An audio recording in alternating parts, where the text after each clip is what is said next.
The most important part of dirt racing isn't the cars. It is the track. When most people think about dirt racing, they picture roaring engines, sideways race cars, and thrilling slide jobs. But there is one part of the sport that often goes unnoticed: the racing surface itself. Without a well-prepared track, even the best drivers and fastest cars can't put on a great show. Every dirt track is different. Some are built with heavy clay that holds moisture well and creates excellent grip. Others have more sand or silt mixed in, making the surface dry out faster and become slick. The exact blend of materials affects how the cars handle, how much dust is produced, and how the racing changes throughout the night. Track preparation begins long before the first green flag.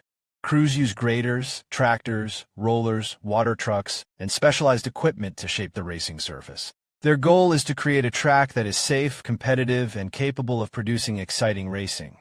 But the work doesn't stop there. As each race is completed, dozens of race cars change the surface. Moisture moves, ruts develop, holes appear, and the racing groove changes. During intermissions and caution periods, you'll often see the track crew back on the speedway. Sometimes they add water to replace moisture lost during the evening. Other times they'll use graders to smooth rough areas, pack the surface, or eliminate developing ruts.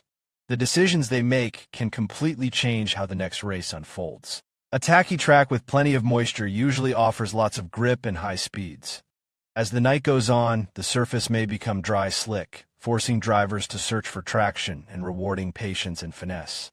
Some tracks even develop multiple racing grooves, allowing drivers to race side by side. That is why experienced fans often spend as much time watching the track crew as they do the race cars.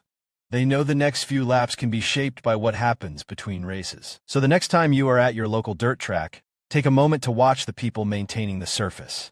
They may not receive the checkered flag, but they're one of the biggest reasons the night's racing is exciting from the first lap to the last.